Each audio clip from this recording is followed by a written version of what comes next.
ಆದರೆ ನಮಗೆ ಕರ್ನಾಟಕದಲ್ಲಿ ನಾವು ಮಹಾರಾಜರು ಅಂತ ಅಂದ್ಕೊಂಡಾಗ ನಮಗೆ ನೆನಪಿಗೆ ಬರೋದು ಕೃಷ್ಣದೇವರಾಯರು.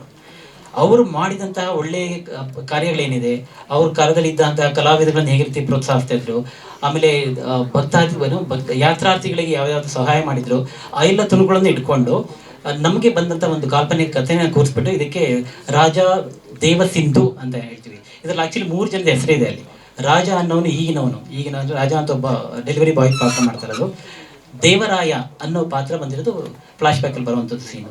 ಆಮೇಲೆ ಸಿಂಧು ಅನ್ನೋದು ಸಿಂಧುಜಾ ಅಂತ. ಸೊ ಅದನ್ನು ಸೇರಿಸಿ ನಾವು ಇದಕ್ಕೆ ಹೆಸರು ಟೈಟ್ಲ್ ಮಾಡಿರೋದು ಆ ಥರ ರಾಜ ದೇವ ಸಿಂಧು ಅಂತ ಒಂದು ಹೊಸ ಇದು ಕಾಲ್ಪನಿಕ ಕತೆ. ಬಟ್ ಈಗ ಇದು ಚಿಕ್ಕ ವಯಸ್ಸಲ್ಲಿದ್ದಾಗ ನಮಗೆ ಏನೋ ಹೇಳ್ತಾ ಇದ್ರು, ಏನಾದ್ರು ಚಿಕ್ಕ ಕಲಾಡಿ ಮಾಡ್ತಿದ್ರೆ ಅಜ್ಜಿ ದೇವ್ರದ್ದು ಇದ್ದವ್ರು ಅವ್ರು ಬೈತಿರ್ತಾರೆ, ಮನುಷ್ಯ ಜನ್ಮ ಬಂದಿದೆ ಕಣೋ, ಇದರ ಒಳ್ಳೇದು ಮಾಡೋ, ಚೆನ್ನಾಗಿರೋ ಒಳ್ಳೆ ಕೆಲಸಗಳು ಮಾಡ್ಕೋ, 7 ಜನ್ಮ ಆಮೇಲೆ ನೀವು ಮನುಷ್ಯ ಜನ್ಮ ಬರೋದು ಅಂತ ಬೈತಾ ಇದ್ರು. ಸೊ ಅವಾಗ ನಾಗೊಂದು ಥಾಟ್ ಬಂದಿದ್ದಾಗ ಅಂತ ಅಂದರೆ ಹಿಂದೆ 7 ಜನದ ಹಿಂದೆ ನಾನು ಏನಾಗಿರ್ಬೋದು ಯಾರಿಗೆ ಗೊತ್ತು. ಈಗ ನಮಗೆಲ್ಲ ಒಂದೆಲ್ಲ ಕಲ್ಪನೆ ಸೈನಿಕ ಆಗಿರ್ತಿದ್ನ ಹೇಗಿರ್ತಿದ್ನ ಅಂತ. ಸೊ ಆ ಒಂದು ತುಣುಕನ್ನು ಇಟ್ಕೊಂಡು ನಮಗೆ ಯಾವ ರೀತಿ ಇರ್ಬೋದು, ಅಲ್ಲಿನ ಅಂಶಗಳು ಮತ್ತೆ ನಮಗೆ ಇಲ್ಲಿ ರಿಪೀಟ್ ಆಗುತ್ತಾ, ಅಲ್ಲಿ ರಾಜ ಇದ್ದಲ್ಲಿ ಡೆಲಿವರಿ ಬಾಯ್ ಆಗುವಂಥ ಸನ್ನಿವೇಶ, ಅಲ್ಲಿ ಒಳ್ಳೆನಾಗಿ ಇಲ್ಲಿ ಕೆಟ್ಟನಾಗಿರ್ತಾನ, ಇಲ್ಲಿ ಇದ್ದವನು ಹೀಗಿರ್ತಾನೆ. ಸೊ ಇದೆಲ್ಲ ಒಂದು ಅಂಶ ಇಟ್ಕೊಂಡು ಒಂದು ಮಾಡಿರುವಂಥ ಕತೆ. ಇನ್ನೊಂದು ಇದಕ್ಕೆ ಒಂದು ಹೇಳಬೇಕು ಅಂದರೆ, ಈಗ ನಾವು ಪ್ರಚಲಿತವಾಗಿ ನಡೆದಂಥ ವಿಷಯಗಳನ್ನು ಸಹಿತ ನಾವು ಅದನ್ನು ಟಚ್ ಮಾಡಿದ್ದೀವಿ. ಕನ್ನಡ ಇಂಡಸ್ಟ್ರಿ ಯಾವುದೇ ಒಬ್ಬ ಫ್ಯಾನ್ ಬೇರೆ ಹೀರೋ ಫ್ಯಾನ್ ನೋಡಿದ್ರು ಸಹಿತ ಚೆನ್ನಾಗಿದೆ, ಅವ್ರಿಗೆ ಬೇರೆಯವ್ರಿಗೆ ಹೇಳ್ಬೇಕಿಲ್ಲ, ಇದ್ರಲ್ಲಿ ನಮ್ಮ ಹೀರೋ ಒಬ್ಬದ್ದು ಇನ್ಫಾರ್ಮೇಷನು ಅದರಲ್ಲೊಂದು ತುಣುಕಿದೆ, ನೋಡಬೇಕು ಬನ್ನಿ ಅನ್ನೋ ಥರ ಒಂದು ಸ್ಟೋರಿ ಮಾಡಿರೋದು ಇದು ಕತೆ. ಅವ್ರಿಗೆ ಹೇಳಿದಾಗ ಅವ್ರು ಹೇಳಿದ್ರು ಪೌರಾಣಿಕ ಮಾಡೋಣ ಬಿಡಿ ಸರ್, ನನಗೆ ಖುಷಿ, ಒಂದು ಹೊಸ ಏನೋ ಡಿಫ್ರೆಂಟ್ ಜಾನರ್ ಆಗಿರುತ್ತೆ ಮಾಡೋಣ ಅಂದರು. ನಾವು ಸ್ವಲ್ಪ ಆಗಿನ ಕಾಲದಾಗ ಆಗಿದ್ದ ನಾವು ರಾಜ್ಕುಮಾರ್ ಆಗಲಿ ವಿಷ್ಣುವರ್ಧನ್ ಆಗಲಿ ಈಗ ಆ ಪೌರಾಣಿಕ ಪಾತ್ರಗಳು ನೋಡಿ ನಾವು ಬೆಳೆದಂಥವ್ರು. ಕಾರ್ಪೊರೇಟಲ್ಲಿ ನಾನು ವರ್ಕ್ ಮಾಡಿದ ಕಾರ್ಪೊರೇಟಲ್ಲಿ ಆ್ಯನ್ಯುವಲ್ ಡೇ ಮಾಡಿದ್ರೆ ಅಲ್ಲಿ ನೀವು ನೋಡೋ ಸಿಗೋದು ಈ ಫ್ಯಾಷನ್ ಶೋಸು ಡ್ಯಾನ್ಸ್ ಎಲ್ಲ ಇರುತ್ತೆ. ಆ ಈ ಕಾರ್ಪೊರೇಟ್ ಕಲ್ಚರಲ್ಲಿ ನಾನು ಒಬ್ಬರು ವಾಹನ ಏಕಪಾತ್ರ ಅಭಿನಯ ಮಾಡಿ ಎಲ್ಲರಿಂದ ಮೆಚ್ಚುಗೆ ಪಡೆದವನು.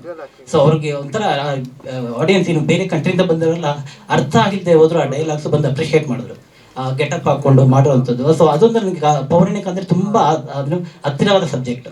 ಸೊ ಹಾಗಾಗಿ ತುಂಬ ಉತ್ಸುಕತೆಯಿಂದ ಅದನ್ನು ಸ್ಟೋರಿ ಹೇಳಿದಾಗ ಒಪ್ಕೊಂಡ್ರು ಅದು ಮಾಡೋಣ ಅಂತ ಪ್ಲ್ಯಾನ್ ಮಾಡ್ಕೊಂಡಿರುವಂಥದ್ದು.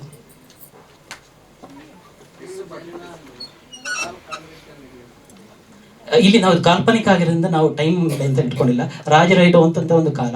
ಆಮೇಲೆ ಈಗ ಅಲ್ಲಿಂದ ಈಗಿರುವಂಥ ಪ್ರಚಲಿತವಾಗಿ ನಾವು ಹೇಗೇನಿದೆ ಡೆಲಿವರಿ ಬಾಯ್ ಅಂತ ಇರ್ತಾರೆ, ನಮ್ಗೆ ಈಗಿನ ಕಾಲದ್ದು ಅದೆರಡು ಕನೆಕ್ಷನ್ ಇಟ್ಕೊಂಡು ಅಂತ ಮಾಡ್ತಾರೆ ಅಂಥದ್ದು ಸಬ್ಜೆಕ್ಟು. ಸೊ ಹೌದು, ಫ್ಲಾಶ್ ಬ್ಯಾಕಲ್ಲಿ ಬರುವಂಥ ಕತೆ. ಎಸ್,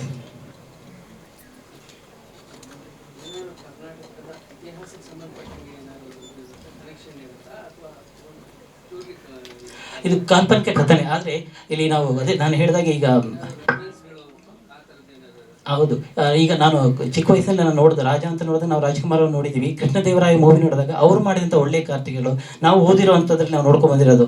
ಈ ಬಾಣ, ಭಟ್ಟ, ಭಾಸ್ಕರ ಅಂತ ನಮ್ಮೆಲ್ಲ ಪ್ರಸಿದ್ಧ ಕವಿಗಳನ್ನು ಇಟ್ಕೊಂಡು ಬೆಳೆಸಿದಂತಹ ನಮ್ಮ ಕರ್ನಾಟಕ ಆಗಿರೋದ್ರಿಂದ ನಮ್ಮ ಕೃಷ್ಣದೇವರಾಯ ಅವ್ರದ್ದು ಅದನ್ನು ಹೇಗೆ ಯಾವುದಕ್ಕೋಸ್ಕರ ಅನ್ನೋದ್ರ ಬಗ್ಗೆ ಒಂದು ತುಣುಕನ್ನು ಇಟ್ಕೊಂಡು ಒಂದು ಒಳ್ಳೆ ಸಬ್ಜೆಕ್ಟ್ ಮಾಡ್ಕೊಂಡಿದ್ದೀವಿ. ಇದರಲ್ಲಿ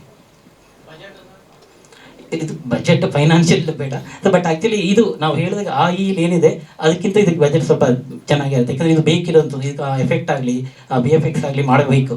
ಒಂದು ಶಾರ್ಟ್ ನಾನು ಅಂದ್ಕೊಂಡಾಗ ಬರಬೇಕು ಅಂದರೆ ಇದಕ್ಕೆ ಅದು ಆ ಥರ ಇದ್ರೇ ಅದಕ್ಕೊಂದು ಕಳೆ ಬರುವಂಥದ್ದು. ಸೊ ಹಾಗಾಗಿ ಸ್ವಲ್ಪ ಗ್ರ್ಯಾಂಡಾಗೇ ಇರುತ್ತೆ ಅದು. ಹೌದು, ಗ್ರಾಫಿಕ್ಸ್ ಇರುತ್ತೆ ಇದರಲ್ಲಿ ಖಂಡಿತವಾಗಿಯೂ ಇರ್ಬೋದು. ಇದು ಬ್ಯಾಂಗ್ಳೂರು ರಿಯಲ್ ಎಸ್ಟೇಟ್ ಬೆಳೆಯೋಕ್ಕಿಂತ ವೇಗವಾಗಿ ಅವರ ಮುಂದೆ ಹೋಗ್ತಾ ಇರುತ್ತೆ. ಹಾಗಾಗಿ ಅವ್ರನ್ನ ಈಗಲೇ ಕ್ಯಾಶ್ ಮಾಡ್ಕೊಂಬೇಡ. ಯಾಕಂದ್ರೆ ನಾನು ಬರೀ ರೈಟರ್ ಡೈರೆಕ್ಟರ್ ಅಲ್ಲದೆ ಸಹನಿರ್ಮಾಪಕ ಆಗೋದ್ರಿಂದ ಸ್ವಲ್ಪ ನಾನು ಅದೊಂದು ಓಕೆ ಮತ್ತು ಬಿಟ್ಟದ್ದು ಬೇಡ ಅಂತೇಳಿ ಇದೇ ಈಗ ಸಿಕ್ಕಿದರೆ ಇಟ್ಕೊಬೇಡ ಅಂತೇಳಿ ಇದೊಂದು ಮಾಡಿರೋವಂಥದ್ದು ಆ್ಯಕ್ಚುಲಿ. ಸೊ ನಮ್ಮ PR ಅವರು ಹೇಳ್ತಿದ್ರು, ಸರ್ ಹೆಂಗೆ ಸರ್ ಇದು ಅಂತ. ಇಲ್ಲ ಮಾಡಬೇಕು, ಈ ಎರಡಕ್ಕೆ ನಾವು ಅವ್ರನ್ನ ಕಮಿಟ್ ಮಾಡ್ಕೊಂಬೇಡ. ಯಾಕಂದರೆ ಮತ್ತೆ 4 ಮೂವಿ ಅವ್ರದ್ದು ಆಲ್ರೆಡಿ ರಿಲೀಸ್ ಆಗಿದೆ, ಇನ್ನು 7 ಮೂವೀಸ್ ಇದೆ ಅವ್ರದ್ದು ಆಲ್ರೆಡಿ. ಈಗ ನೆಕ್ಸ್ಟ್ ಮಂತು ಟೆಡಿಬೇರ್ ಆಗ್ತಾ ಇದೆ. ಹಾಗಾಗಿ ನಮ್ಮ ಕೈ ಸಿಗೋದಿಲ್ಲ. ಆಮೇಲೆ ನಾವು ಯಾರು ಹೊಸಬ್ರನ್ನ ಮತ್ತೆ ಹುಡುಕಬೇಕಾಗುತ್ತೆ. ಅವ್ರಿಗೆ ಇದು ಸೂಟ್ ಆಗುತ್ತೆ. ಇದು ಅವರು ಎಕ್ಸ್ಪ್ರೆಷನ್ ಆಗಲಿ ಅವ್ರದ್ದು ಮಾತಾಡಿದ್ದೀನಿ, ನಾನು ಎಲ್ಲ ನೋಡಿದ್ದೀನಿ ಮೂವೀಸ್ನು. ಸೊ ಹಾಗಾಗಿ ಅಂದ್ಕೊಂಡು ಇಲ್ಲ ಇದು ಮಾಡ್ಕೊಂಬಿಡೋಣ. ಈಗ ನಮಗೊಂದು ಕಂಟಿನ್ಯೂಟಿ ಇರುತ್ತೆ, ಮುಗಿದು ಬಿಡಲಿ ಈಗ ನಾವು ಅದಕ್ಕಂತ ಆದಮೇಲೆ ನಾವು ಮಾಡಿಕೊಂಡು ನೆಕ್ಸ್ಟ್ ಇದು ರಾಜ ದೇವಸಿಂಧಗೆ ಮಾಡ್ಕೊಳ್ಳೋಣ ಅಂತೇಳಿ ಒಂದು ಪ್ಲ್ಯಾನ್ ಮಾಡೇಬೇಕು ಅಂತ ಮಾಡಿರುವಂಥದ್ದು.